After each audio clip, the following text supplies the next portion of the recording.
Ai, ninguém foi removido não, né? Apareceu uma tela aqui. Então tá, pessoal, boa tarde, bom dia ou boa noite, né? Já que vai ficar gravado. Bem-vindos a essa aula aberta, né? Uma roda de conversa. Ela é a aula da disciplina A Formação do Professor Pesquisador, do curso de especialização em Ciências Marinhas aplicadas ao ensino, do Instituto Federal de Santa Catarina, do campus Itajaí. Meu nome é Melina, eu sou professora do curso de especialização do IFSC, né? Sou oceanógrafa e estou com mais duas convidadas. E já em nome do IFSC quero agradecer muito vocês terem aceitado o convite. Vou apresentar brevemente as nossas duas convidadas. A Caroline, ela é oceanógrafa pela Universidade do Vale do Itajaí, pela Univale. Ela é pós-graduada em Economia e Gestão da Atividade Pesqueira pela Universidade de Barcelona. Ela é mestre em agroecossistemas pela Universidade Federal de Santa Catarina e atua nas áreas de educação ambiental, letramento oceânico, cultura oceânica, permacultura e agroecologia, conservação dos recursos naturais, desenvolvimento territorial sustentável e etnoconservação. Ela é coordenadora do Dia Mundial de Limpeza de Praias, no município de Garopaba, desde 2011, e ela é idealizadora e coordenadora do programa Monitoramento Mirim Costeiro. Então, bem-vinda e obrigada por ter aceitado. A Bárbara Lage, ela é bacharel em Biologia Marinha pela Universidade Federal do Rio de Janeiro, ela é mestre e doutora em Ecologia pela Universidade do Estado do Rio de Janeiro e pela Universidade Federal do Rio de Janeiro, fez o doutorado de sanduíche pela Universidade de New South Wales, na Austrália, realizou um pós-doutorado junto ao Laboratório de Biologia Molecular do Instituto de Bioquímica Médica da UFRJ e é pesquisadora colaboradora do Instituto de Estudos do Mar, Almirante Paulo Moreira. Desde 2013, ela é professora adjunta do Departamento de Ciências do Mar, da Unifesp, no campus Baixada Santista, né? O foco da Bárbara é entendimento dos processos ecológicos que regulam a estrutura das populações e das comunidades em ambientes marinhos costeiros e a interferência que as distintas atividades humanas promovem nesses processos, né? Ela ainda se interessa por filosofia e metodologia científica e por processos... Melina, você me ouve? Oi? Sim. Melina? Oi, eu escuto. Você me ouve? Escuto. Eu, Bárbara. Oi, Bárbara. Alguém ouve? Sim. Deixa eu colocar aqui no chat, que a gente escuta assim. Estamos te ouvindo. Você não está ouvindo mais a gente? Sim. Nós perdemos a Melina, foi isso? Alguém pode responder para... acho que sim, né? Ah, tá. Bárbara, a tela principal, ela vai mudando. Então, dependendo de quem está falando, o foco é em uma pessoa ou outra. Então, ele é bem dinâmico mesmo, assim. Ele vai mudando. Mas se você clicar aqui no canto direito, né? Aqui da reunião, nas pessoas, você pode alterar o layout e aí você consegue ver as pessoas ali no canto direito.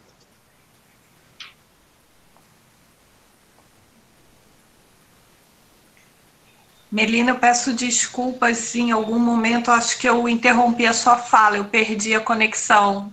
Eu fiquei tentando entender se era eu, se era você. Normal. Peço desculpas se eu interrompi a sua fala, que em alguns momentos você está sumindo, não sei qual a dificuldade da conexão, tá? Isso, vai alterando aqui, mas não tem problema, a gente vai tirando as dúvidas bem tranquilo, tá bom?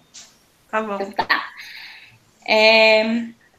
Então, terminando a sua apresentação, Bárbara, é legal saber que você também se interessa por filosofia, né, metodologia científica e processos de ensino-aprendizagem, né? E a Bárbara está representando aqui o projeto Maré de Ciência.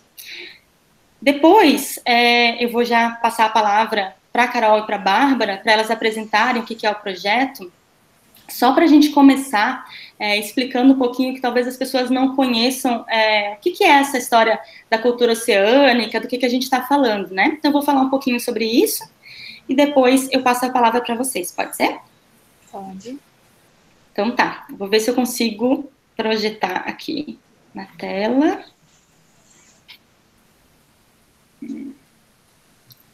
Aqui.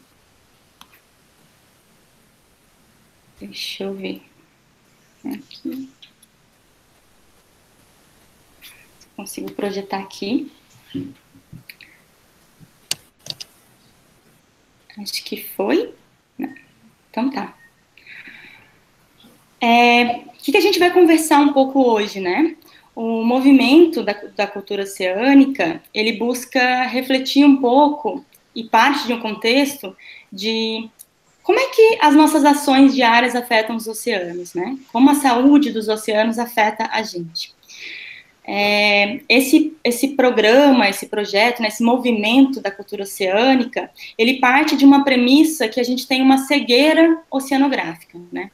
Quando a gente tem uma pesquisa, por exemplo, que foi feita em 2001 no Brasil, em que se perguntou para as pessoas se elas consideravam o mar muito importante, né? A maior parte das pessoas entrevistadas, sim, elas consideram.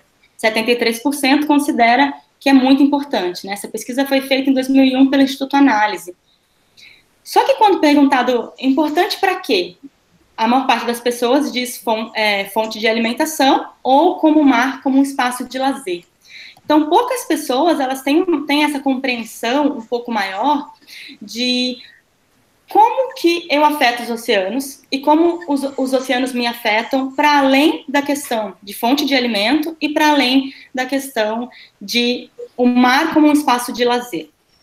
Bom, a gente também tem poucas políticas públicas voltadas para o oceano e pouca inserção desses conhecimentos no currículo formal de ensino, né? Dentro das escolas, nos espaços escolares, a gente vê muito pouco sobre o tema dos oceanos. Bom, para enfrentar esse contexto, um grande avanço foi o objetivo 14 dos Objetivos do Desenvolvimento Sustentável, que trata sobre a conservação e uso sustentável dos oceanos, dos mares e dos recursos marinhos, né, voltados para pensar o desenvolvimento sustentável. Então, esse objetivo busca olhar para esse cenário e é impossível a gente pensar uma agenda para pensar um desenvolvimento sustentável sem olhar para os oceanos. Bom, aliado a isso, a ONU declarou, a partir do ano que vem, de 2021 a 2030, ele promulgou a década da ciência oceânica para o desenvolvimento sustentável, né, sob o lema, a ciência que precisamos para o oceano que queremos. O foco é pensar e juntar uma força-tarefa que alie políticas públicas, muito desenvolvimento da ciência voltada para a ciência oceânica e junto com a sociedade.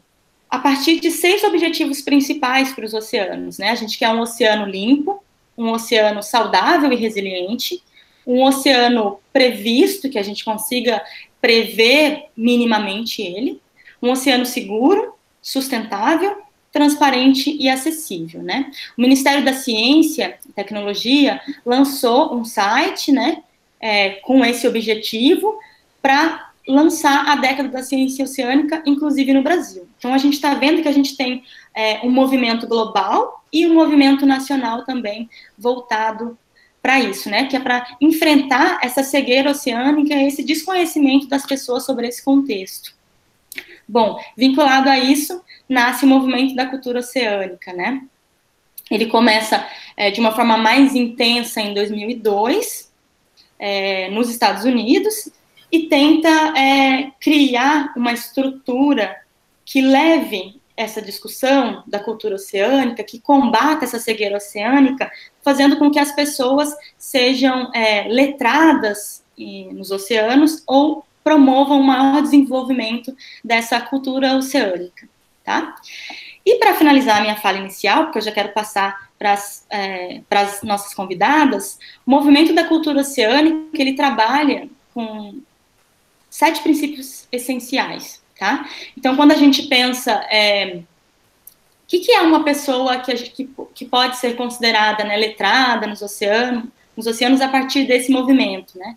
Que ela entenda os princípios principais da cultura oceânica, então que a Terra tem um oceano global e muito diverso, que o oceano e a vida marinha têm uma forte ação na dinâmica da Terra, o quanto o oceano exerce uma influência importante sobre o clima, o quanto o oceano permite que a Terra, que essa estrutura do planeta, ela seja habitável, O fato do oceano dar suporte a uma grande diversidade de vida e de ecossistemas, que a gente permita pensar o quanto nós, humanidade, e os oceanos, a gente está fortemente interligado, fortemente conectado, e que há muito por descobrir e muito por explorar ainda os oceanos, né?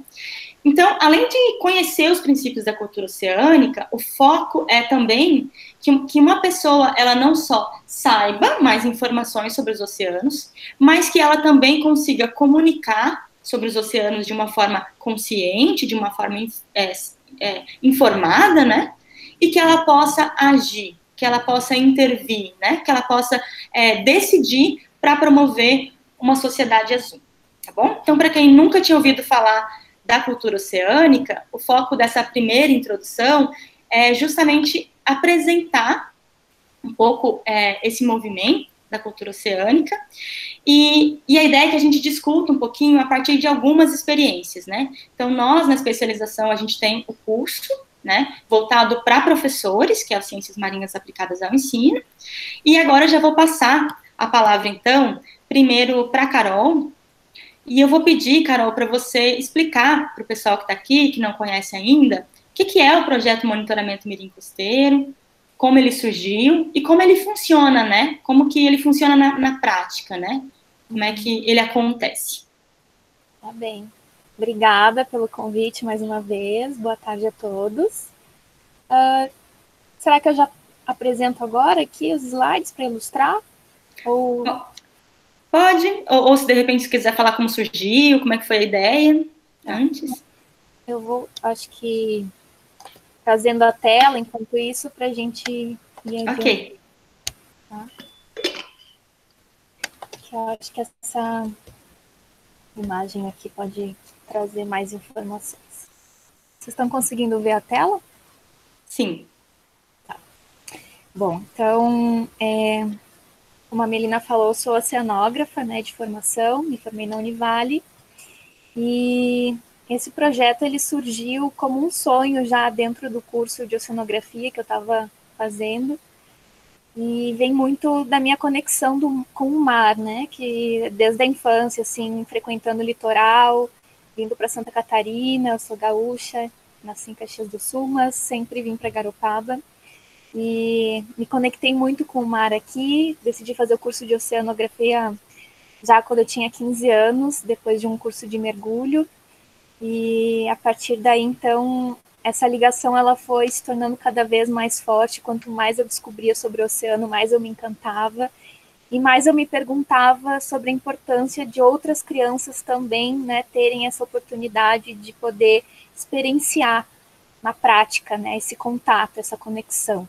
Porque a questão vinha assim, como que essas crianças um dia vão valorizar e vão ser guardiões, né, eles vão passar a proteger esse ecossistema tão importante para a Terra se eles não têm um vínculo, uma conexão com o mar, com a água, com o oceano. Então, desde a faculdade, né, eu comecei a perceber a importância de as crianças aprenderem já desde a infância sobre esse ecossistema onde elas vivem, principalmente as crianças que moram no litoral, né? A gente tem uma faixa aí costeira de mais de 8.500 quilômetros de linha de costa no Brasil, e como já foi falado, né, a gente não tem um programa curricular que ele aborde esse conteúdo, né, de uma forma um pouco mais detalhada e que traga conhecimentos mais profundos, digamos, sobre esse ecossistema, né? Então, a instigação veio a partir daí de criar esse projeto. Eu acabei, depois que eu terminei a faculdade, indo para Barcelona fazer uma pós, e quando eu retornei para Santa Catarina, em 2011, eu comecei a organizar o Dia Mundial de Limpeza de Rios e Praias, aqui em Garopaba, onde eu moro, e a partir daí, então, começou a voltar aquela ideia de fazer um trabalho continuado e não só pontual de um mutirão de limpeza de praia. Então, eu acabei escrevendo esse projeto, a gente aprovou ele em 2012, né, com um edital da Fundação Banco do Brasil, e começamos a implementar ele na rede municipal de Garopaba, em 9 escolas a princípio, com alunos do 4º e 5º ano, para testar aí uma metodologia, né, de fazer pesquisa ciência com as crianças na praia. Então, a ideia é que as crianças se tornassem os protagonistas do projeto, né, e aprendessem de forma prática, lúdica, divertida, que local é esse onde eles moram. né, do que é feito aquela areia da praia quando eles estão ali brincando, fazendo um castelo, um buraco, né? Que grãozinho é esse? Como que ele se formou? Por que tem praia de areia grossa, outra praia do lado que tem areia fina? Como que surgiu toda essa água do mar? Por que ela ficou salgada? Enfim, como que se formam as ondas, as correntes? Coisas básicas que as crianças estão ali, às vezes, interagindo, né, na praia, brincando, surfando, tomando banho de mar, mas não tem ideia, né, de como que isso funciona, como que surgiu, a dinâmica, né, como que é esse movimento todo entre o mar, a costa, o litoral. Então surgiu o monitoramento, né, Mirim Costeiro, como um programa educacional nas escolas em 2012, justamente para promover essa oportunidade de conectar as crianças com o litoral, né, com esse ecossistema onde elas viram. E a gente percebeu ao longo do tempo que as crianças elas não tinham conexão, mesmo morando no litoral e próximas à praia, elas não costumavam frequentar a praia, não era hábito, não fazia parte da cultura familiar delas, né? Até a praia, o litoral como lazer, como muitos que vêm para cá num feriado acabam visitando todas as praias da região, né, conhecem muito mais às vezes do que a própria comunidade, justamente por eles terem esse distanciamento ainda do mar. Então a gente percebeu o quanto era importante tirar as crianças da sala de aula no horário escolar com a prof, né, com o corpo diretivo da escola e levar eles para a praia para a gente aprender de uma forma mais interessante. E daí a gente desenvolveu essa metodologia de pesquisa para que eles pudessem estar aprendendo ali usando ferramentas de pesquisa, né, que pudessem essas ferramentas promover, então, o interesse das crianças, que lugar é esse, como que é feita essa areia, e a partir de um processo mais interrogatório, assim, né? O que vocês acham que é feita essa areia? Vamos pegar na mão, vamos sentir, vamos pegar a lupa. Então, a importância das ferramentas de pesquisa, elas são bastante importantes, a gente vê o quanto elas fazem diferença na prática, né? Porque desde o primeiro encontro, a gente já fala com as crianças, olha, esse projeto é um projeto de pesquisa, vocês vão se tornar cientistas, né, pesquisadores, existe uma metodologia, então explica o que é um método, né, científico, e daí eles já vão para a praia no segundo encontro já sabendo o que eles vão fazer. Né? No primeiro encontro a gente já leva as ferramentas, já leva as lupas, a gente tem vários tipos de lupas que ampliam, né, com várias vezes, a gente tem o mini microscópio também que amplia 60 vezes, e quando eles chegam na praia eles já sabem manusear essas ferramentas. Então, um simples grão de areia ampliado 60 vezes vira um cristal, né, um diamante, que nem eles falam muitas vezes. Então, é a partir desse universo que a gente tenta explorar a educação, né, essa cultura oceânica a partir desse processo investigativo e de uma forma prática. Então, aqui a gente tem algumas ilustrações desse método, né, o que a gente faz com as crianças no monitoramento de praia. Então, cada escola monitora a praia mais próxima, são 7 encontros por ano, entre teoria, né, encontro na escola e prática na praia, são 3 saídas de campo e 4 encontros entre a escola e a sede do monitoramento. Então, eles aprendem sobre as marés, sobre as correntes e ondas, segurança no banho de mar, condições meteorológicas, temos os guias de fauna e flora, né, local, a formação das praias, a importância das dunas, da restinga, da vegetação costeira. Também eles monitoram a qualidade da água, a gente tem um EcoKit de análise de água, onde eles analisam vários parâmetros, e também a parte da questão dos resíduos, né, que a gente acaba encontrando na areia da praia. Então, como que a gente faz isso? A gente divide as crianças em 3 grupos em campo, cada grupo é responsável por monitorar ali, né, as condições locais, meteorológicas e também da areia. Então, cada grupo preenche a sua planilha. Aqui a gente tem os exemplos dos parâmetros que a gente analisa, né, das condições meteorológicas, como a nebulosidade, direção do vento, intensidade, temperatura do ar e da água, a fase da lua, que interfere no nível da maré. Então, quando a gente chega na praia, a gente já marca o horário do início da pesquisa e coloca uma estaquinha de madeira lá na beira da água, onde está chegando, né, o nível do mar, e vai monitorando até o final da saída se a maré subiu ou desceu. Então, depois a gente registra se a maré alta estava no início da pesquisa ou no final. Também a gente dá uma observada na granulometria, né, qual que é o tamanho do grão dessa praia e compara com outras. Normalmente no nosso kit de campo a gente tem vários tipos de areia, né, vidrinhos com tipos diferentes das areias das nossas praias. e acaba fazendo uma comparação e explicando, né, por que essa praia é mais fina, mais protegida, mais plana, ondas mais calmas, a do lado já é mais inclinada, mais exposta, tem uma hidrodinâmica maior. Então a gente tenta fazer essa interconexão entre os fatores, né, não só explicar item por item, mas por que um interfere no outro. Então ele é um projeto bem interdisciplinar, está bem voltado para a questão da oceanografia também, né, das ciências marinhas, e as crianças, elas vão se divertindo também, né, no meio do processo todo. Daí depois chega um momento que a gente divide as crianças, né, cada grupo faz a sua área de pesquisa na areia, então eles constroem um transecto, que é dividido em 5 quadrados de 2 por 2, eles que montam, eles que medem com a trena, né, com o barbante, com a estaca, e dentro de cada um desses 5 quadrados eles vão rastrear o que está na areia, vão cavar, vão peneirar e vão selecionar o que é natural e o que não é natural da praia e registrar na sua planilha de campo. Então, esses transectos, eles são construídos da duna em direção ao mar. Aqui tem a parte de trás da planilha, então cada uma dessas colunas de 1 a 5 representa um dos quadrados e eles vão registrando ali a quantidade dos resíduos e de outros materiais naturais que eles vão encontrando dentro desses quadrados.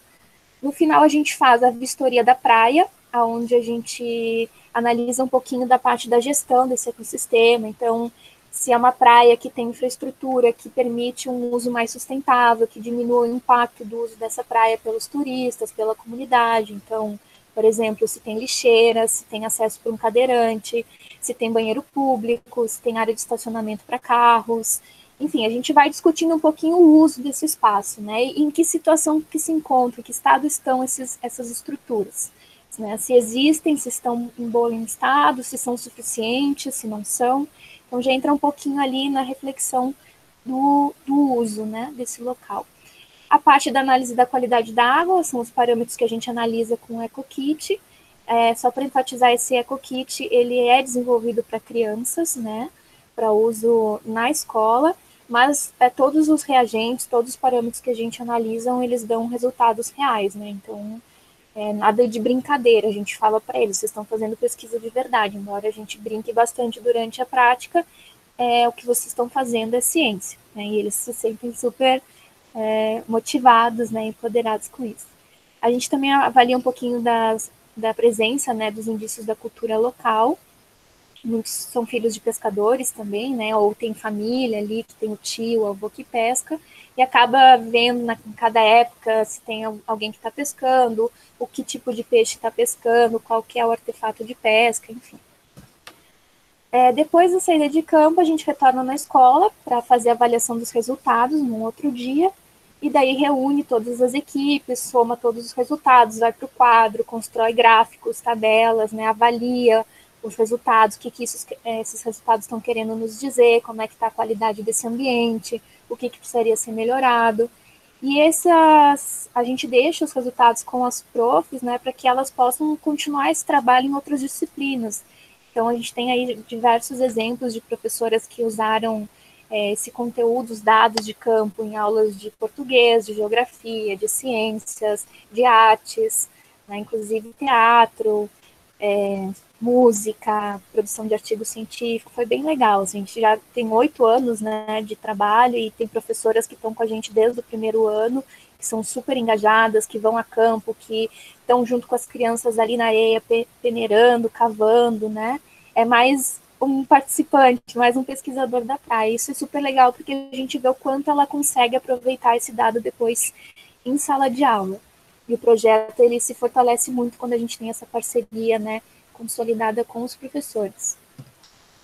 A gente tem uma saída que é só para avistamento das baleias francas, né? A gente está numa APA, numa área de proteção ambiental da baleia franca, que ela vem para ter os seus filhotes no inverno e é uma saída para as crianças aprenderem mais sobre essa espécie, né? A história também da região que se desenvolveu em cima da caça, exploração, né? Antigamente dessas baleias, e hoje é uma área protegida para que elas possam procriar, né, e garantir aí as futuras gerações da sua espécie. Então é muito legal porque a gente vê o quanto as crianças também nunca tinham visto uma baleia, e a gente costuma ir para uma praia diferente da praia que elas monitoram, né, que normalmente a praia mais próxima da escola em função da logística. Essa saída, normalmente, a gente vai para a Praia da Gamboa, que é mais ao norte do município, uma praia mais isolada também. E no caminho a gente já vai percebendo como é que é a geografia do lugar, vai passando por lagoas, por dunas, por outras praias. E a gente percebeu que é uma praia que as crianças também não costumavam ir, nunca tinham estado ali. A gente percebeu o quanto o projeto também ele trazia essa oportunidade de as crianças conhecerem o município, né, a região onde é que elas moram, e, e conhecer todas essas riquezas, né, não só naturais que existem, mas também culturais. Aqui são alguns indicadores, né, das atividades que a gente já fez nesses 8 anos. Então, foram mais de 2.200 monitores mirins, mais de 200 saídas a campo, né, que a gente fez para monitorar as praias, quase 300 oficinas, né, hoje a gente está com 12 escolas municipais em Garopaba, e também a gente está agora replicando o projeto em Ubatuba, né, no litoral de São Paulo, desde o ano passado.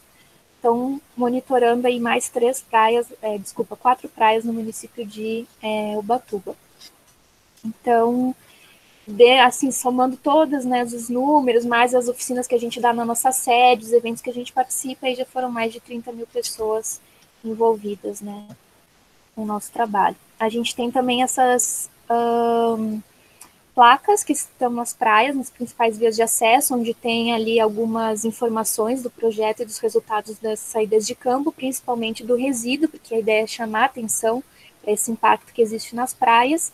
E é muito legal porque a gente vê que as crianças, ao se perceberem ali na placa, né, com a sua foto, o nome da escola, dizendo praia monitorada pelos alunos da escola e o nome da escola deles, eles se apropriam muito mais, né, se motivam muito mais a se tornarem aí os guardiões, né, do litoral onde eles moram.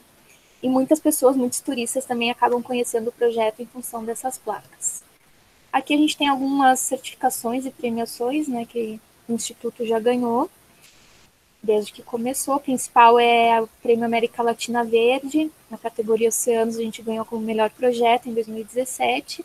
Também está como uma conferência aí da ONU, né, das Nações Unidas, e um hub agora, a gente vai ter um hub na SOA, na Sustainable Ocean Alliance. Aqui é a nossa sede, que fica no Centro Histórico de Garopaba. A gente tem o Mini Museu do Mar, um espaço para oficinas. A gente recebe as escolas, né, os alunos que a gente trabalha, e também crianças da comunidade, turistas.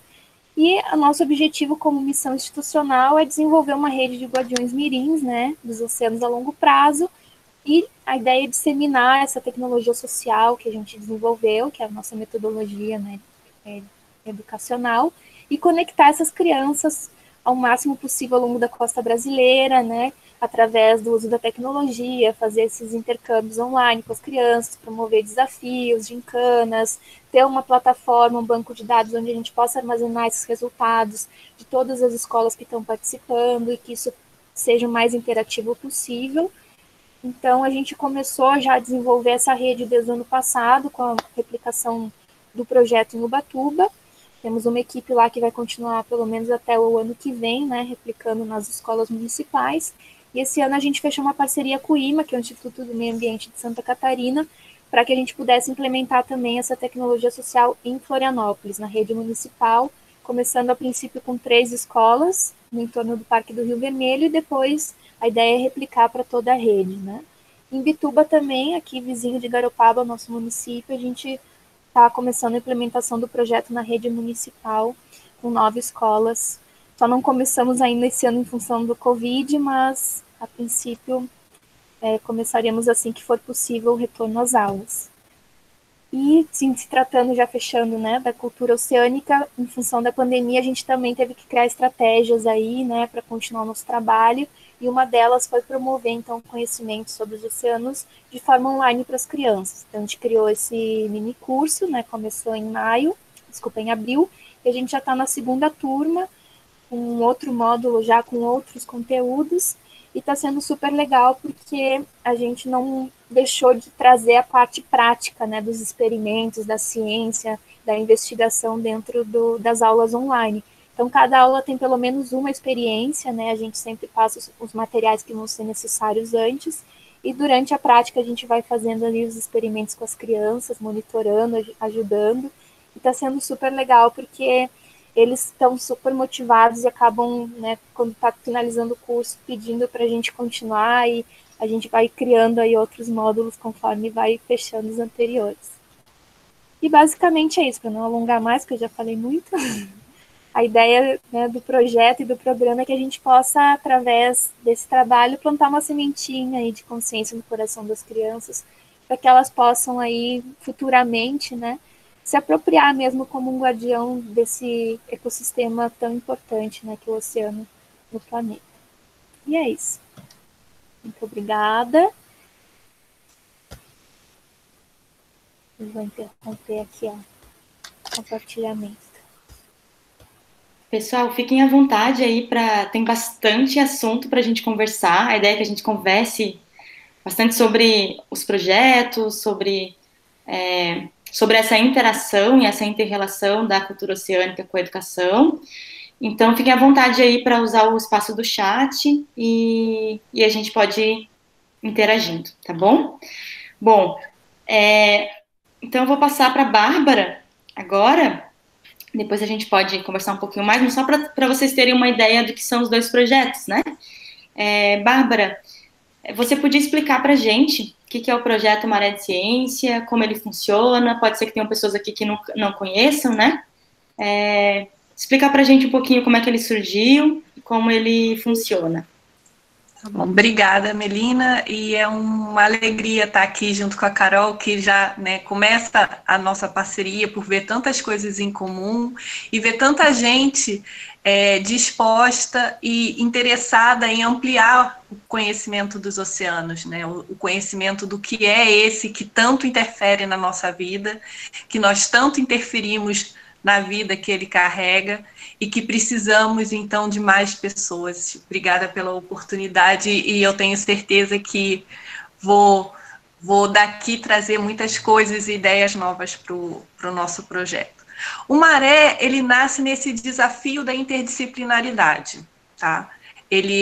O grupo que germina essa proposta, essa ideia, ele é composto por 2 biólogos, eu e o Ronaldo, uma química, que é a Tatiana, que está aqui na live hoje, um físico, o Fernando. Então, nesse desafio de uma universidade que é interdisciplinar em ciências do mar, a gente se encontra e aí começa a trazer não só as nossas experiências profissionais, mas também os nossos anseios para esse oceano, para essa educação de dentro da universidade e para essa conversa com fora da universidade que a gente entendia que anda assim um tanto quanto enferrujada, e aí não só no Brasil, mas no mundo, e que tem tanto para dialogar, né? Tanto para falar, mas também tanto para ouvir. E aí a gente começa a dar forma àquilo que a gente acredita e buscar, então, uma construção com outros colaboradores. Esses outros colaboradores são líderes comunitários, pessoas do poder público, então gestores, vamos às escolas, ouvimos, né, o corpo acadêmico, a comunidade escolar, como ela vê essa necessidade desse encontro, e aí surge esse projeto, que é levar a cultura oceânica através da comunicação científica, muito com um olhar muito forte de educação e cidadania. Porque a gente entende que é essa educação, no nosso caso, para o oceano, mas pautada em conhecimento científico, no pensamento crítico, que vai ajudar que, como sociedade, sejamos mais responsáveis. E aí você fala, mais responsáveis por quê, Bárbara? Mais responsáveis por alcançar o desenvolvimento sustentável, por alcançar uma melhoria da qualidade de vida para todos nós, para aqueles que estão nas áreas mais vulneráveis socioeconomicamente da cidade, daqueles que estão nas áreas mais nobres, daqueles que estão na orla, daqueles que estão no interior do país, que a gente pudesse começar a colocar a cultura oceânica verdadeiramente na agenda, né, dos nossos dias, mas de uma maneira mais prática, né, com essa ideia de que esse conhecimento, como a Carol trouxe, ele é germinado. Então, não importa qual a profissão que essa criança vai ter no futuro. O que importa é que, com essa diferente profissão, ela veja a necessidade da cultura oceânica nessas ações, a responsabilidade com o oceano nessas ações.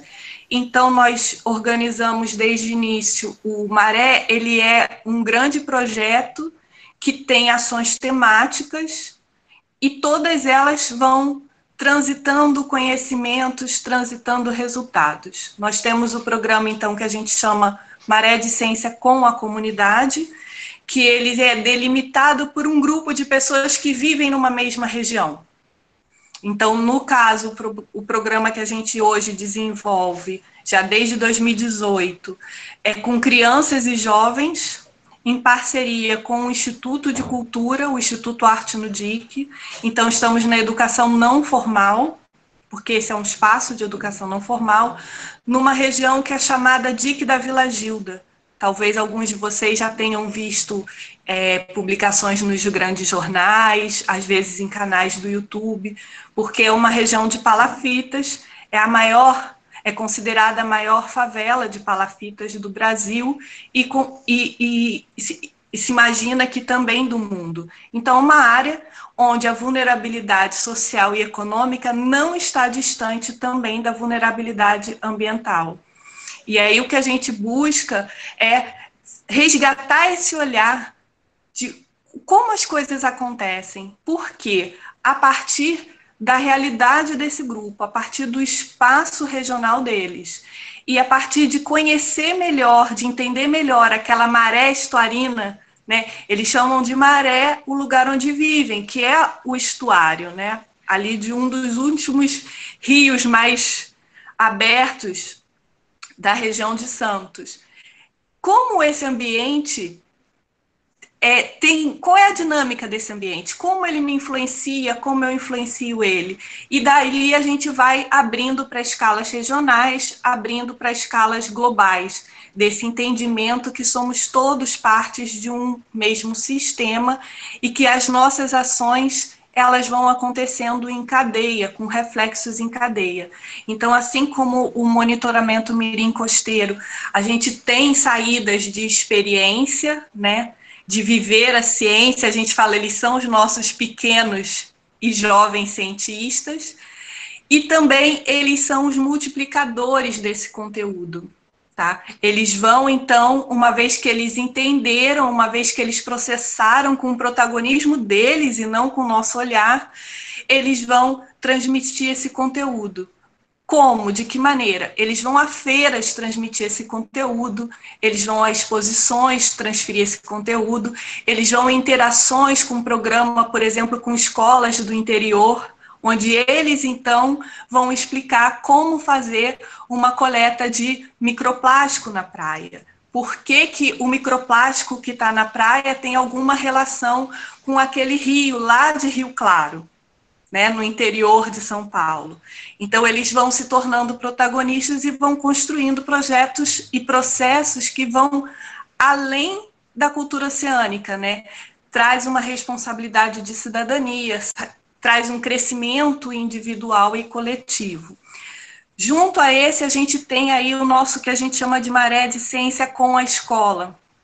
A gente já vinha desenvolvendo ações em parcerias, né, com prefeituras, para cursos de capacitação, e também começaria agora um primeiro programa de monitoramento de praias com uma das escolas daqui. A gente tem uma outra escola que já recebe monitoramento climático, com estações climáticas. Então, a gente ampliaria nesse espaço desse ano que ficou um pouco mexido, mas é algo que a gente já tem organizado. Os cursos de capacitação, esses sim conseguem acontecer de uma forma melhor com a nova reestruturação. O monitoramento é um pouco mais complicado, né? Tem aí questões de segurança de saúde. Aí nós temos uma maré que a gente chama maré meninas e mulheres. Por quê? Porque a gente sabe que a ciência é um espaço mais masculino. E é reconhecido também pelas meninas desde muito cedo que esse não é um espaço tão atrativo, tão desejado, que tanto cabe às meninas. Então, esse é um projeto coordenado pela professora Tatiana, onde a gente tem exposições itinerantes, a gente entra com discussões em todo esse conteúdo, mostrando que essa ciência não é um espaço feminino, né? Seja ela ciências do mar, seja ela as engenharias, seja ela a biologia, a química, a oceanografia, elas não são espaços masculinos, elas são espaços para todos. E então dá visibilidade a mulheres cientistas, aquelas dificuldades que foram encontradas ao longo do caminho, né, os desafios, o que se avançou, o que ainda falta avançar.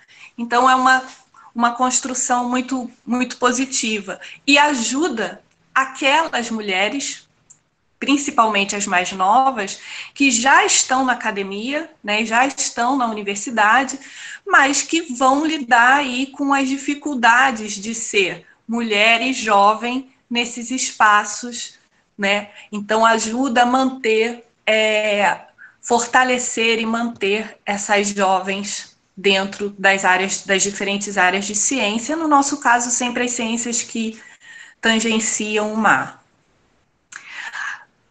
A gente soma tudo isso, né, com um programa de ciência cidadã, aí voltado para o público adulto. Tá? São adultos, simplesmente adultos, então eles podem ter de 18 a 98, 108 anos, à vontade, com as mais diferentes formações profissionais, as mais diferentes condições socioeconômicas. Eles vão trabalhar conceitos de biodiversidade, o conceito que aqui é muito forte em Santos, que é o depósito de lixo nas praias, né? Praias e estuários, e vão trabalhar junto conosco ações de políticas públicas. A gente vem construindo, né, um grande espaço para que a política pública ligada às ciências do mar possa ser conversada, possa ser debatida, possam se entender quem são os responsáveis, como podemos construir melhor cidades que queremos. E aí, com isso, nós fomos, ao longo do tempo, costurando parceiros, né? Parceiros no Brasil, parceiros no exterior, parceiros que nos apoiam, não só com recurso. Eu acho que é muito importante, o Maré de Ciência trouxe muitos parceiros que não nos apoiam com recurso financeiro, nos apoiam com formação e diálogo. Então, trocam para que a gente possa construir projetos que atendam melhor essas diferentes vertentes da sociedade e, com isso, pensar a cultura oceânica da maneira mais plural possível que a gente considere, tá? Eu vou fechar esse Maré de Ciência dizendo que é como eu gosto de pensar lá desde o início, quando ele ainda estava mais na cabeça do que no papel, que o Maré de Ciência é um tempo de troca. É a universidade saindo para trocar com as crianças, com os jovens, com os adultos, com as empresas privadas, com os gestores, com os professores e toda a comunidade escolar. É essa troca que não é só um dar da universidade, ela também recebe e vai formar profissionais diferentes. Ela também começa a se reestruturar com esse olhar de trazer esses conceitos, esses anseios, essas visões de diferentes espaços da comunidade para dentro da universidade. Então, esse é o nosso tempo de troca, nem sempre é um tempo sem turbulências, né? Como os tempos que vivemos hoje, mas é o tempo do Maré de Ciência. E aí a gente tem esse ano o Oceano na Educação, mas acho que a gente fala, não sei, sobre ele agora ou depois, Melina? O nosso convite para as escolas e espaços não formais. Eu acho que a gente pode falar daqui a pouco. Eu estou cheio de um monte de perguntas aqui para saber, a gente pode falar daqui a pouco. Porque perfeito. Esse é um objetivo também, a gente falar sobre isso, né? Aproveitar que a gente tem vários professores aqui para fazer esse convite. Eu queria perguntar para vocês uma coisa que eu percebo que é muito similar nos dois projetos, que é essa linha metodológica desse ensino na prática e de um ensino por investigação, né? A Carol explicou de uma forma super detalhada ali, né, como é que o projeto funciona e tal, e pensando no escopo um pouco do que a gente vem discutindo na disciplina da formação do professor pesquisador, né, que é o enfoque, como é que ambos os projetos podem contribuir para inclusive para a gente pensar essa articulação desse ensino mais na prática, né? Como é que a gente possa repensar esse olhar aí para o ambiente costeiro. Não sei se... Um pouco para a gente discutir essa questão, assim, né? Aí não sei quem quer começar a falar. Você quer começar, Carol? Pode ser. Então, já que a gente está aqui entre educadores, né, a maioria, eu acho que essa questão, ela vem muito da natureza, né, do educador, de instigar essa curiosidade, essa paixão, né, pelo que ele está educando, aquilo que ele está transmitindo, que não é só o conteúdo, mas é o sentimento também. Então, eu vou fazer, mais do que trazer informação, acho que fazer uma provocação, no sentido de que a gente precisa, enquanto educadores, se reapaixonar, né, pelo processo em si da educação. E porque ele é transformador em todos os sentidos, né, não só para o aluno, mas para a gente enquanto, né, relação entre dois seres, né, que eu nem vou colocar como um educador e um aluno, mas dois seres que estão ali compartilhando. Então, se a gente está tratando de oceano, né, de um ecossistema que a gente sabe que tem uma grande importância no planeta, que interfere na nossa vida e a nossa vida no oceano, enfim, talvez a gente se aproximar um pouco mais desse ecossistema, desse ambiente, vai nos ajudar a despertar insights, né, formas de como trabalhar isso de uma maneira mais interessante, mais curiosa, né, que motive mais as crianças, porque eu vejo muito que ao trazer a experiência nossa, da nossa experiência com o mar, isso ajuda muito as crianças a se abrir, porque não é só um conteúdo que a gente está levando, a gente está levando uma história, né? Ah, quando eu fui surfar em tal praia que tinha aquela onda tal e aconteceu isso, e daí aquilo já engata eles, todo mundo levanta o dedo porque quer falar que ele caiu numa correnteza e daí teve que vir um salva-vidas e daí o primo dele entrou também. Então, tipo, trazer um pouquinho para esse lado, né, pessoal, da experiência, de a gente se conectar mais também com esse ecossistema, de procurar essas redes de parceiros, né. E daí eu já me coloco aqui, né, enquanto instituto à disposição, quem quiser também, né, entrar em contato com a gente, porque a ideia é a gente fazer essa partilha, né, a gente está aí aberto a construir esse caminho, essas pontes, né, mais que tudo, mais do que trazer uma fórmula, um método, né, fechado, quadrado, a ideia é a gente está aí criando. É isso. Eu total me identifico com a Carol quando ela fala que o conteúdo ele tem que encantar, né? O conteúdo tem que encantar. Você não deixa de passar o conteúdo, esse conteúdo não deixa de existir, esse conhecimento é formado naquela parte dura, mas ele também tem que ser atrelado ao que encanta. É o que encanta que fica, é o que encanta que faz com que a gente continue a pensar sobre aquilo, independente do tempo que aquilo já deixou a nossa vida. Então, é claro que a gente tem, dentre os livros, né, dentre os textos que encantam. Talvez alguns de nós aqui conheçam ou tenham experienciado leituras de textos que foram encantadores, trouxeram conhecimento e foram encantadores. Mas, além de ser um formato um pouco mais difícil em vários momentos, porque quando a gente trata de material didático, né, ele não foi escrito por um grande escritor, alguém ligado às emoções, ele é muito mais uma transferência do conteúdo duro. Você tem no ensino por investigação, você tem nesse questionamento, acho que duas coisas que fazem com que o aprendizado seja maior e a transformação da educação de fato aconteça. Uma delas é o fato de que você dá espaço, dá protagonismo para aquilo que aquela pessoa queria saber. Então, ela vai fazer uma pergunta e essa pergunta se relaciona com ela de alguma maneira, seja com uma vivência do dia a dia, como a Carol colocou, seja uma memória emocional, seja alguma coisa que ela leu e não teve o espaço de montar o conhecimento como um todo. E isso, muitas vezes, naquele ensino convencional, onde há uma passividade muito grande, não tem espaço. Não tem espaço para esse protagonismo, não tem espaço para construir o que eu quero saber do mundo, para ligar as diferentes partes do mundo dentro de mim e que eu possa depois compartilhar com outras pessoas. Além, então, desse protagonismo, onde a gente vai ter numa turma crianças, jovens, adultos, que vão montando seus conhecimentos e que, no final, eles são diferentes.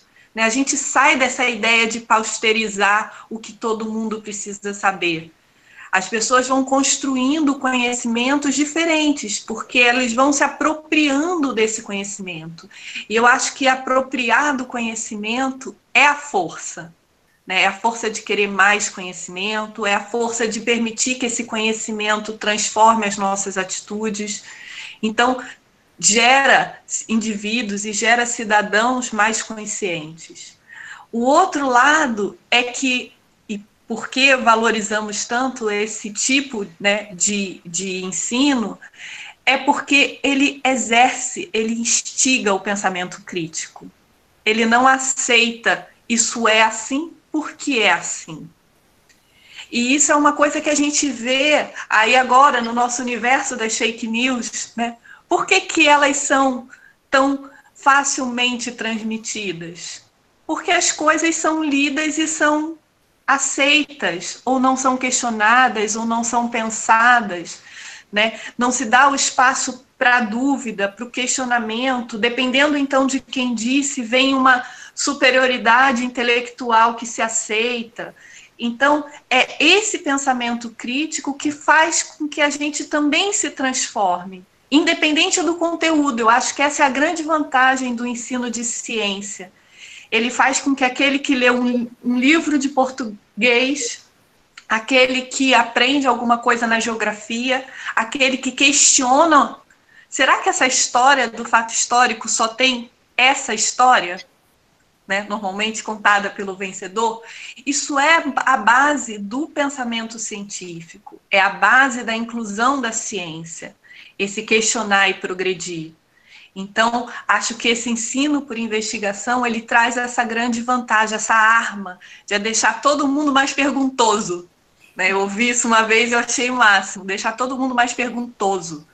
Do tipo, eu não... Espera aí, você fala alguma coisa e você está vendo que tem um balãozinho, é do tipo... É esse processo de fazer, será que é isso mesmo? Ou ela está me enganando? Então, acho que isso é uma grande conquista se a gente conseguir espalhar. Não a ciência como verdade absoluta, porque nem ela se vê assim, né? Mas como um espaço de transformação constante, de aprendizado constante, de transformação com naturalidade. Não sei se ajudei, Melina. Não, foi ótimo, perfeito. Acho que é esse movimento, né? Que a gente... E vocês trazem essa discussão dessa relação com... O oceano, ele tem essa, um olhar meu, né? Essa conexão pelo afeto, né? Então, como é que a gente aproveita esse gancho para mostrar mesmo como é que a gente está conectado, né? E como que a gente está conectado não de uma forma que eu acho que a gente precisa desconstruir enquanto sociedade, de superioridade, né? Nós, seres humanos, a gente está conectado, sempre que a gente depende do recurso, mas como é que a gente está conectado numa relação muito de ida e volta, né? Talvez a gente dependa muito mais dele, e por isso a nossa responsabilidade de atuação para pensar uma outra relação, né? Pensar novas relações. Então tá, deixa eu ver se alguém quer fazer uma pergunta, alguém quer conversar. Agora que eu vi aqui no chat a Tatiana, que é professora também, amiga e parceira da Bárbara na Unifesp, fica à vontade, Tatiana, para a gente conversar, falar um pouco sobre o projeto também. A ideia é a gente estabelecer um diálogo mesmo. Pessoal, alguém tem alguma pergunta para fazer para a Bárbara, para a Carol? Fique à vontade para abrir o microfone, se quiserem falar diretamente, quiserem escrever aqui no chat. Claro?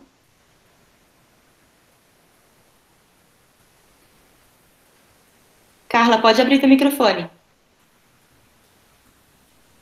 Olá, vocês estão me ouvindo? Sim. Sim. Então, na verdade, são duas perguntas, uma para a Carol e a outra para a Bárbara. E, na verdade, é a mesma pergunta para as duas, porque os projetos são em locais diferentes, né? Então, a mesma para as duas. Eu sou professora também, né? Trabalho hoje nas duas instituições, Estado e particular. E eu vejo que os projetos, né, quando são aplicados na escola, né, principalmente do governo, né, seja municipal, seja estadual, eles têm, a gente tem uma grande dificuldade com a gestão escolar de aplicar esses projetos. E aí eu queria saber com vocês se vocês também passaram ou passam por essa dificuldade, tanto com os docentes, né, quanto com a gestão em si, né, porque a gente tem muita dificuldade mesmo, e a maior ainda é com a gestão, direção, né, coordenação. Eles não querem, isso prejudica o tempo deles, tirar a criança da escola não é legal, principalmente para a gente que trabalha muito na periferia, né, a gente recebe bastante ameaça também, então isso é bem complexo. E a escola acaba se tornando, assim, refém dos pais dos alunos, né? Para quem está trabalhando mais na área da periferia, eu vejo muito isso. Então, eu queria saber de vocês quais são as dificuldades, se vocês encontraram quais foram as dificuldades, porque essa é uma dificuldade que a gente tem, principalmente nas escolas estaduais, assim, né? Talvez municipais também.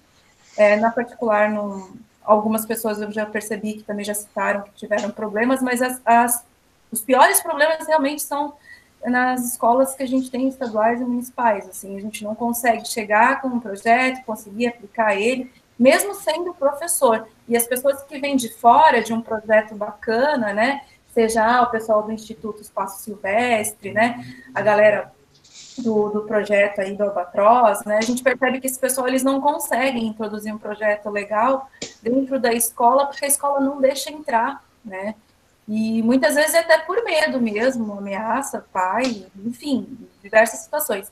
E outras realmente porque a gestão não quer mesmo abrir esse espaço, porque é trabalhoso, entendeu? Vai ter que arrumar ônibus, vai ter que perder tempo, então eu não quero. Então, melhor não ficar fuçando coisa, para com isso, dá aula e ponto final, entendeu? Essa é a minha pergunta para as duas, porque as duas tiveram um trabalho bacana fora, né? Porém, um pouco diferente um do outro aí, né? Bom. Obrigada, Carla. Obrigada, Carla. Eu posso começar, então? A gente vem com uma conversa, Carla, muito com as mesmas experiências que você traz. Eu acho que ela não é diferente, pelo menos não na maior parte do país. É o que a gente tem visto, é o que a gente tem acessado, é o que a gente tem ouvido. São experiências muito parecidas com a sua.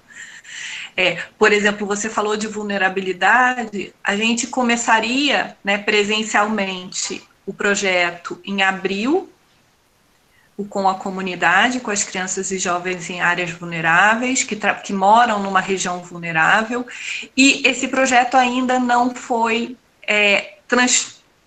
transformado para o formato virtual, porque a gente tem uma limitação enorme, que a gente tem a maior parte das nossas crianças não tem pai sequer com um telefone celular, dirá com possibilidade de poder assistir vídeos ou fazer o que a gente está fazendo agora.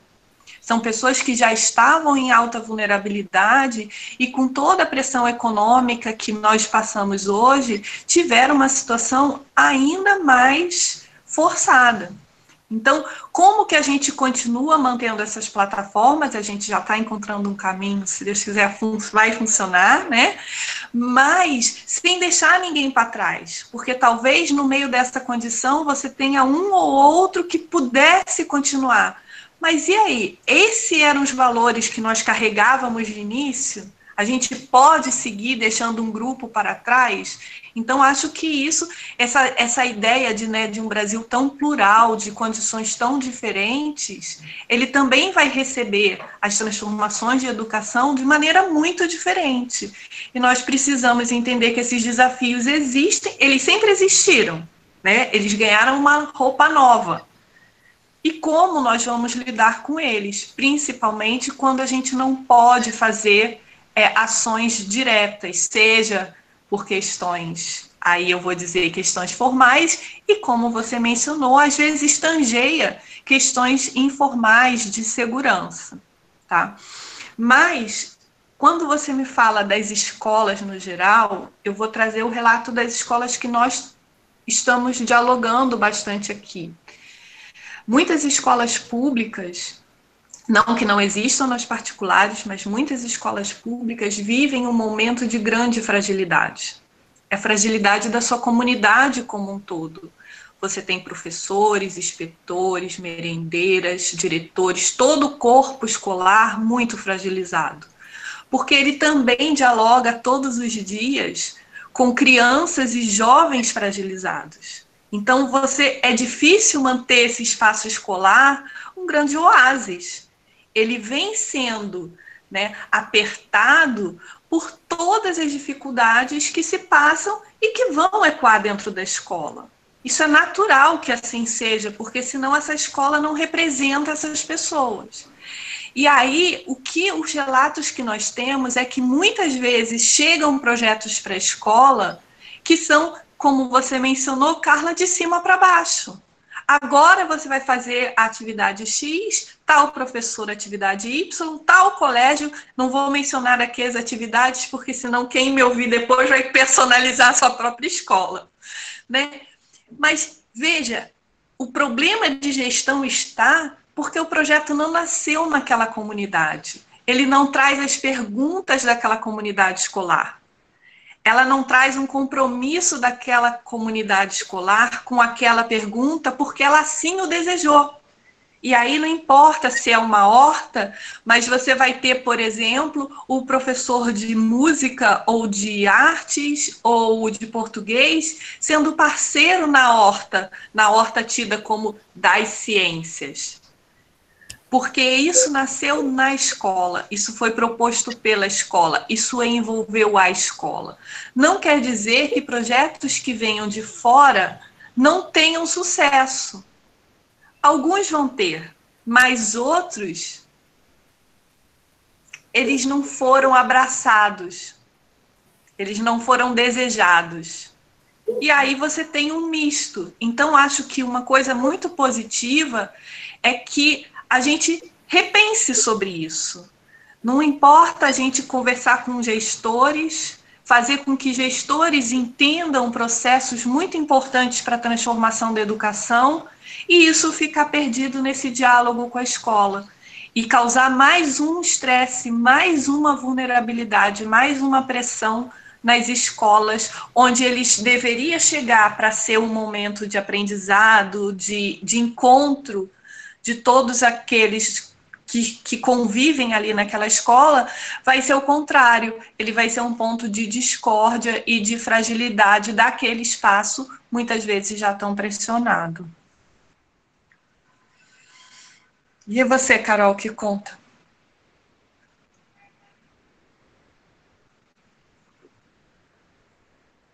Carol? Oi, Carol? Ah, Oi. Desculpa. Não, é que eu tive só que atender aqui que me chamaram. Então, a gente aqui em Garopaba, a gente é um pouco privilegiado em função, né, da nossa realidade socioeconômica, né, em um município ainda bem pequeno, comunidades pequenas, a gente não tem tido problema com a questão de segurança, de tirar as crianças da escola, nunca foi um problema isso para nós. Mas, por outro lado, a gente enfrenta algumas questões, né, de logística, principalmente com a questão do transporte escolar, porque é uma parceria que a gente fez com a Secretaria de Educação. Então, a primeira coisa que a gente fez, antes de começar o projeto, foi apresentar a proposta para a secretária de Educação, né, para que a gente pudesse ter o aval de implementar esse projeto na escola. E uma vez aprovado, então, articular a logística de como que a gente ia levar as crianças, né, que são, no caso, eram 9, agora a gente está com 12 escolas, são 3 saídas de campo, pelo menos, né. Então, é uma logística bastante intensa, e já teve situações de a gente ter problemas com a questão da disponibilidade de transporte. Então, isso é um dos fatores que normalmente acaba fragilizando um pouco, né, nosso calendário, nosso cronograma de atividades. Às vezes o transporte estava marcado, surge algum problema na escola, uma emergência, a gente acaba tendo que abrir mão, né, daquela atividade e ter que se reorganizar, e a gente sabe que as escolas também já têm um calendário super apertado, né, então para reagendar sempre é complicado. Outra questão que a gente vê é o envolvimento mesmo da escola. Então, o projeto ele nunca foi obrigatório na rede municipal, ele sempre foi por adesão, né? E a gente teve todas as escolas aderindo ao projeto e se mantendo no projeto, mas às vezes a gente encontra algumas dificuldades com relação ao envolvimento da escola, principalmente do professor. Porque às vezes vai trocando os professores, né? Não é o mesmo professor, às vezes começa o ano com o professor, no meio do ano troca o professor, e daí, nessas quebras, no meio do ano, ou de um ano para outro, a gente vê que o que a gente estava construindo, às vezes, tem que recomeçar do zero, né? E cada professor é um professor, tem um perfil, tem os que se engajam mais, os que não se engajam, os que não gostam nem de praia, daí naquele dia vai fazer um exame médico, e daí vai até a merendeira, a gente já teve situações que foi a merendeira da escola, porque não tinha nenhum professor para ir. Então, assim, cada escola é uma realidade, né? Cada professor também. Então, às vezes, o que a gente encontra mais dificuldade é esse vínculo mesmo, né, com o corpo docente da escola, mas, de forma geral, assim, a gente tem tido, assim, bastante sorte, porque a gente vê que, às vezes, o professor até ele se engaja mais, né, do que a gente esperava, assim, e acaba nos trazendo até mais demandas, o que é super legal, solicitando mais informações, mais ideias de trabalho. A gente teve escolas aqui que desde o primeiro ano que participa, acaba formando um pelotão no desfile de 7 de setembro, então eles criaram o pelotão do monitoramento mirim, daí nos pedem ferramentas, daí as crianças vão tudo uniformizadas, daí os pais vão junto. Então, assim, tem desde aquelas situações surpreendentes, né, que nossa, que legal, a gente não sabia que o projeto podia impactar dessa forma, né, a comunidade, as famílias, e a questão também, às vezes, da dificuldade de participação. Já teve situações de pais não autorizarem as crianças a ir para a praia, né? Tem pais que, às vezes, não entendem o que é o projeto e daí acham que a gente vai recolher lixo, e daí acaba não deixando a criança ir. Mas são casos bem isolados e raros que a gente teve até agora, né? E a gente tenta ao máximo levar a informação para a escola, né, e fazer essa reunião com os pais. Mas às vezes é difícil realmente a gente conseguir uma abertura, porque a gente sabe que as reuniões já são poucas e também eles já têm muita pauta, né, para tratar com as famílias. Então, para a gente conseguir um encaixe ali nas reuniões, ir lá poder falar, explicar o que é o projeto, às vezes é difícil. Mas também a gente já conseguiu isso em algumas escolas, inclusive pais participaram das saídas de campo. Então, basicamente é isso. E para nós o que pega muito é a questão de recurso também, né, porque a gente é uma ONG, então depende de recursos externos, de patrocínio, de doações, e às vezes para viabilizar os materiais, uniforme para todas as crianças, cartilha, chapéu, enfim, e a própria pagamento dos educadores que estão trabalhando, né, no projeto. Então isso é uma das questões mais limitantes que a gente enfrenta, né. Não sei se eu respondi. Carol, aproveitando, a Cirleia fez uma pergunta aqui no chat, se o público atendido ainda é o quarto, quinto ano, e por que, né, o grupo específico? O projeto ele foi desenhado principalmente para o 5º ano, né, em função da complexidade das informações que a gente trabalha. A gente percebeu, né, que a grade curricular do 5º ano ela englobava muito dos conteúdos que a gente ia trabalhar na prática. Então, a ideia foi desenvolver mais com o 5º, só que em Garopaba a gente tem uma situação de escolas muito pequenas em algumas comunidades, inclusive com séries multisseriadas, né? Então, às vezes a gente tem uma escolinha de uma só sala de aula para 3º, 4º e 5º ano juntos. Então, a gente acabou nessas escolas menores trabalhando com o 4º e o 5º. Tem uma escolinha que é 3º, 4º e 5º, e a gente foi sentindo como que isso se desenvolvia. E no fim foi super legal, porque a gente percebeu que as crianças, ao estarem 2 anos no projeto, elas se apropriavam muito mais. E do 4º para o 5º ano, quando elas passavam de série, elas mesmas multiplicavam, né, a informação para os que estavam no 4º ano. Então foi super legal e a gente vê que é bacana ter essa continuidade. Inclusive, a gente gostaria de continuar com o 6º ano depois que elas se formam, né, e vão para o colégio estadual. Mas a gente ainda não teve pernas para chegar nesse grau de continuidade que a gente quer fazer ainda, né? Ai, legal. E puxando um gancho do que vocês trouxeram, olhando para esse contexto, que como é que a gente pensa essa cultura oceânica, né, no espaço formal das escolas e no espaço da educação. Eu tenho uma orientanda que ela está pesquisando, o TCC dela encontrar essa articulação curricular entre a Base Nacional Curricular Comum para o ensino fundamental, os anos finais, e o letramento oceânico, né, o movimento da cultura oceânica. Eu acho que a gente ainda tem muito pouco quando a gente pensa de política pública institucionalizada que fomente com recurso, que fomente com projeto, que fomente e olhe para essa estrutura e traga isso como uma prioridade no ensino, né?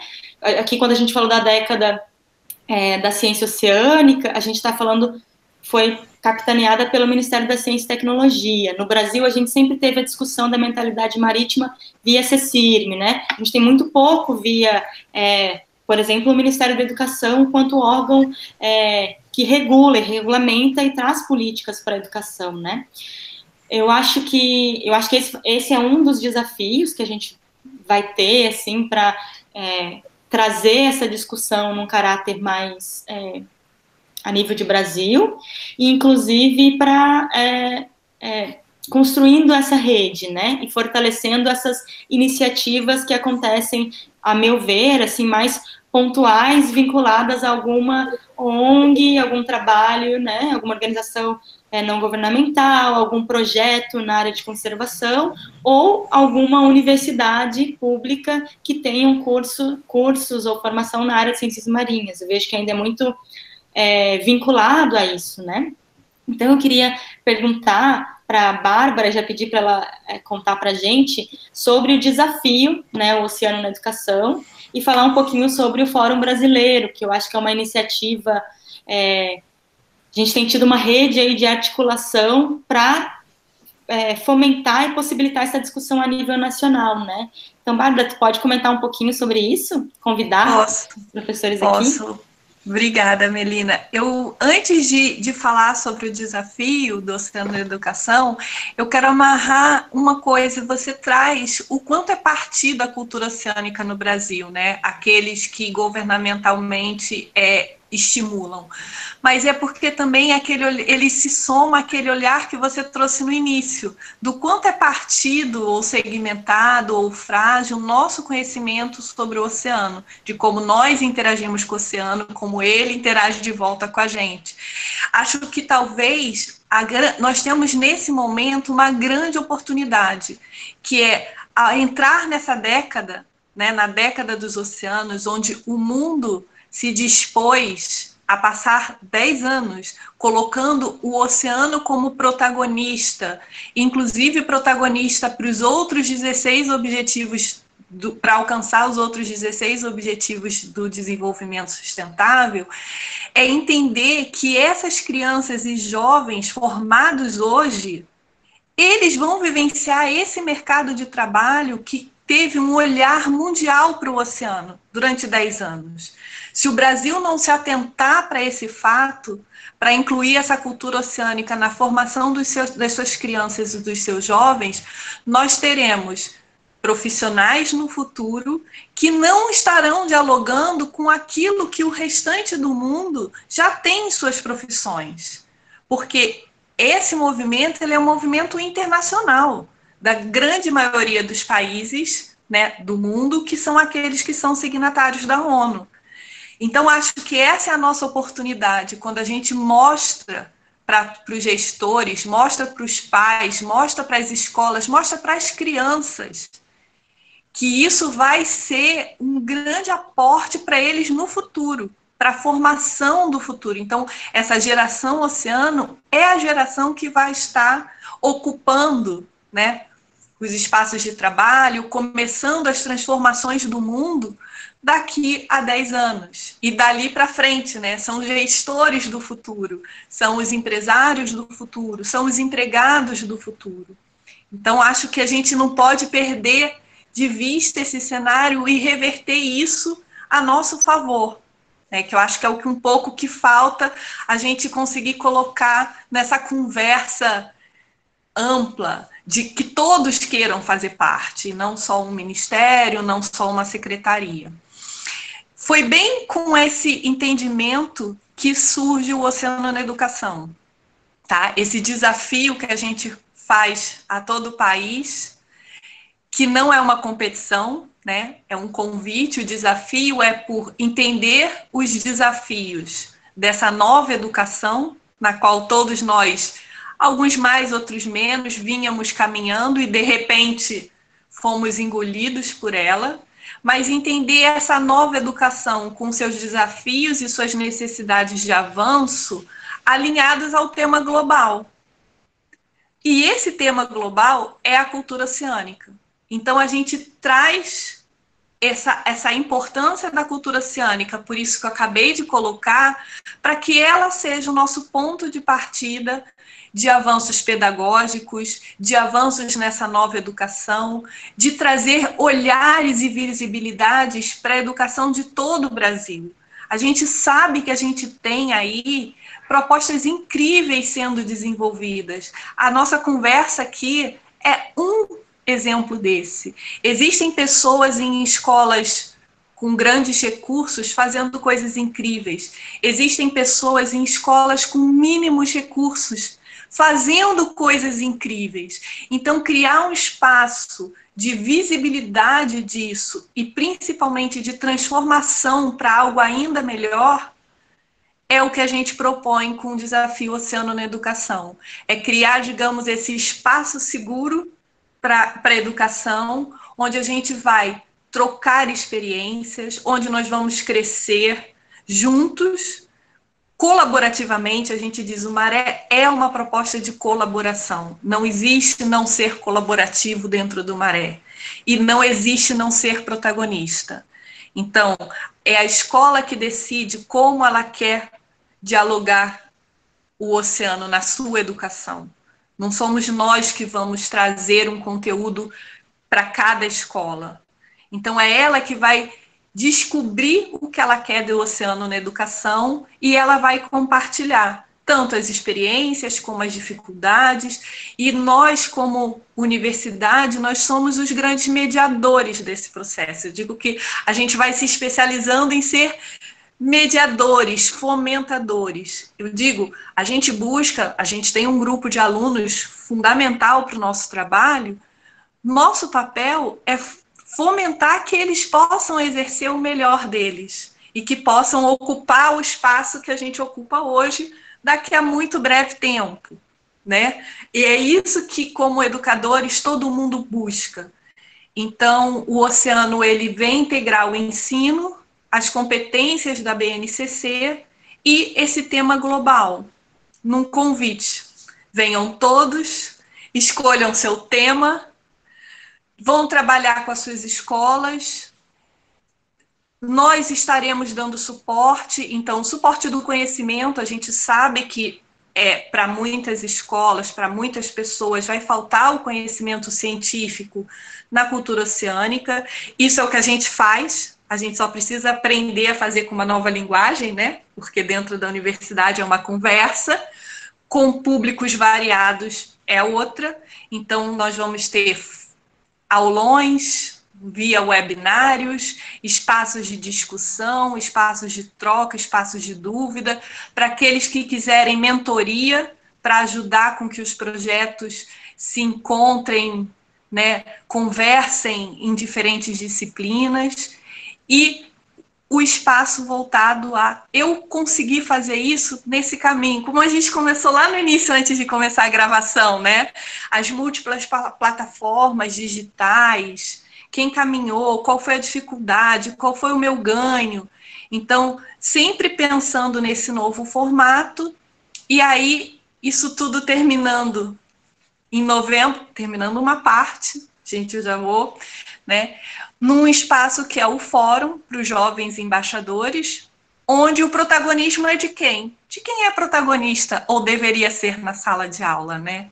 Que são as crianças e os jovens. Então, cada escola participante vai indicar, votar, sortear, enfim, vai selecionar 3 alunos, e esses alunos vão contar essas experiências, vão narrar essas experiências num evento de grande visibilidade, é isso que a gente procura, e aí sim troca, né, desse produto final, que para aqueles que quiserem também vão ser organizadas num livro digital. Nesse momento é um livro digital, porque a gente ainda não tem recursos para um livro físico, em português, e que a gente tem aí o compromisso de tentar, ao máximo possível, também buscar traduzir para outros idiomas, para que a nossa experiência seja uma experiência para o mundo, né? A gente tem um país continental. Quando a gente pensa nisso, a Carol falou, a escola dela de Garopaba é completamente diferente de uma escola, imagina, uma escola baseada numa aldeia indígena.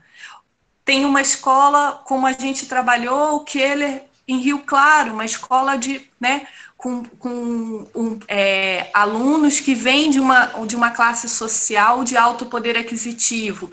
A gente trabalha aqui com escolas, né, onde a maioria das pessoas tem baixíssimo poder aquisitivo. Então, não são só poder aquisitivo, são heranças culturais, são interesses, são vivências, são olhares para o mundo. Então, vamos botar tudo isso na mesma panela, dar aquela mexida oceânica e deixar com que uma grande onda de educação, de avanço permanente, porque a gente sabe que o ensino vai voltar a ser presencial, mas tudo isso tem um resgate para o ensino permanente. Esse é o Oceano da Educação. Eu espero que não trouxe fotos, não trouxe imagens, mas eu espero que vocês possam dar uma olhada no nosso site, que a gente vai aos poucos construindo para que ele possa, né, trazer um pouco mais, tem nossas redes sociais, e que eu possa ter conseguido aí voluntários e voluntárias para esse grande desafio. Ai, que legal. Estava bem ansiosa para essa conversa aqui, porque eu acho que eu acredito muito no poder da gente se estruturar em rede, né? E da gente articular. Às vezes a gente não consegue fazer muita coisa assim, ou a gente acha que não está fazendo tanto localmente, né? Cada um na sua atividade, no seu local. Quão rico pode ser essa troca de experiências, essa partilha, quando a gente se conecta em rede e articula juntos, né? Eu acho que quero, né, em nome do IFES, que assim, pelo menos do campus Itajaí, também está à disposição para ser parceiro aí nesse projeto, né, nos dois, Instituto Monitoramento Mirim também, a gente está tão pertinho aqui, né? A gente tem um campus do IFSC lá em Garopaba, e também com o projeto Maré de Ciência, né? Eu acho que a gente esse momento está sendo um momento bem interessante da gente se articular, né? E fico bem feliz, assim. Acho que você traz essa ideia, muitas vezes as pessoas têm um olhar do que elas fazem é pequeno, ou ela não tem relevância, ainda que seja incrível, ainda que motive todo o seu grupo, ainda que encante tem uma ideia, um olhar de que é só uma coisa, né? Ele é só um momento na escola, ele é só um momento na vida daquela pessoa. E quando a gente coloca isso multiplicado com visibilidade, a gente vai ver que não, que estamos conectados a algo que é uma necessidade global, que estamos conectados apesar das nossas diferenças. Então, acho que isso também fortalece o que nós estamos buscando fazer, muitas vezes com dificuldade, com pressões. A gente falou aqui bastante da escola pública, mas a escola privada, e aí, né, os amigos contam essas experiências, também passam por suas dificuldades, seus processos. Professores, muitas vezes, no ensino que foi implementado emergencial online, com muito mais rapidez do que ele se sente preparado para cumprir ou para exercer. A gente tem aí os relatos das pessoas que falam, gente, mas e as habilidades da BNCC? Eu não estou conseguindo pensar nisso e eu tenho um compromisso verdadeiro, não só com o conteúdo, né, o conteúdo duro das disciplinas, mas também com esse olhar para as habilidades, para uma formação integral. E como eu faço tudo que eu tinha pensado, ele era presencial. E aí depois, quando voltar presencial, eu perdi tudo do online. A gente está nesse ponto, né, de partida, de virada. Não sei se a gente gosta ou não gosta dele, isso é uma outra discussão, mas nós vivenciamos, né? A gente vivencia esse momento histórico que a gente não pode se distanciar dele. Então, acho que é isso, buscar essas conexões. Claro, quem está na costa, eu acho que consegue perceber com mais naturalidade esse oceano, né? Todos vocês trouxeram, são memórias, são infâncias de banhos de mar, mas acho que um grande motivador para as escolas que estão, por exemplo, no interior, é perceber quantas músicas que eles cresceram ouvindo falam sobre o oceano, quantos livros falam do oceano, como que aqueles que são os seus antepassados chegaram a esse país pelo oceano. Então, é buscar essas conexões de como o oceano está tão presente na vida deles, não só na vida de hoje, mas na formação histórica de cada um de nós. E aí, por aí, a gente vai, todo mundo junto, já agradecendo aqui pela possibilidade de novos e bons parceiros, pessoas com experiência e dedicação. Carol, tem uma pergunta aqui no chat, da Adriana, se os cursos de capacitação que você citou são para os professores ou são para a comunidade? Os cursos, principalmente voltado para os professores, né? Porque a ideia é que eles também se tornem multiplicadores. Então, tanto professores da educação formal, que atuam diretamente, né, na escola, quanto não formal, educadores de ONGs, né, e outras instituições educacionais que possam vir a se tornar parceiros e queiram replicar também a tecnologia. A gente está agora também se adaptando para esse novo momento virtual. Essa capacitação com os educadores de Florianópolis ia ser presencial, agora vai ser online. Ao mesmo tempo, a gente daí conseguiu abranger toda a rede municipal, porque a princípio ia ser com algumas escolas, então tem sempre os prós e contras, né? E daí a gente acabou abrindo desde o 1º ao 5º ano e trazendo o tema oceano de uma forma mais global e não só focada para o trabalho, né, que a gente desenvolve da metodologia com o monitoramento. Então, é isso que a Bárbara falou, né, a questão de adaptar, de estar flexível agora, e está mais que tudo aberto para a gente estar se articulando em redes, estar se potencializando, estar aproveitando essa web toda, essas conexões que existem, né, para estar se fortalecendo e criando aí um grande programa nacional agora, né, com essa década que está chegando, trazer um pouco mais do oceano para dentro de cada escola, cada indivíduo, né, cada família, para que a gente possa ter essa visão um pouquinho mais integrada do nosso papel aqui no planeta, não só, né, como cidadãos, mas também como co-criadores de tudo isso que a gente está vivendo hoje. Então tá, então acho que a gente já vai se encaminhando, né, para o final. Vocês têm mais alguma pergunta? E eu, em nome do IFSC, do Instituto Federal de Santa Catarina, em nome da especialização em Ciências Marinhas aplicadas ao ensino, gostaria novamente de agradecer muito a presença de vocês, né? Desde o momento que eu mandei o primeiro e-mail, fiz o primeiro contato, eu não me lembro agora se foi pelo Instagram, se foi por qual rede social. Os 2 projetos responderam prontamente, se disponibilizaram a compartilhar. Muito obrigada. Acessem, quem não conhece ainda, o Instituto Monitoramento Mirim Costeiro, o Projeto Maré de Ciência, tem nas redes sociais, tem no Facebook, tem no Instagram, tem no site. Acessem, curtam ali, comecem a seguir, e deixo à disposição se vocês querem compartilhar alguma coisa de encerramento.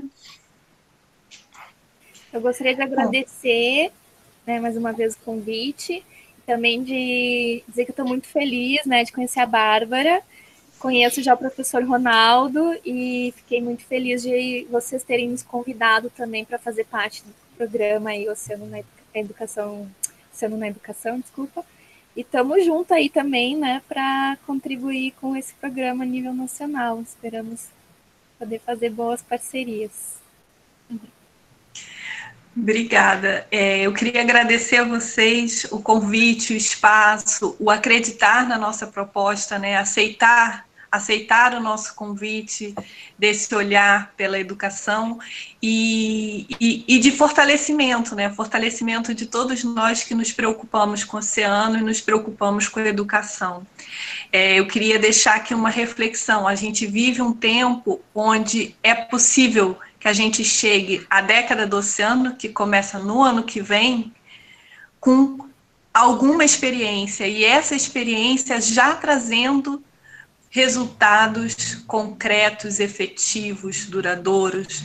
Isso é muito raro na nossa vida, né? A gente não vive num país de grandes planejamentos. Em geral, a gente lida com demandas emergenciais, assim como a gente hoje vive, né, a demanda do ensino online. É uma demanda emergencial.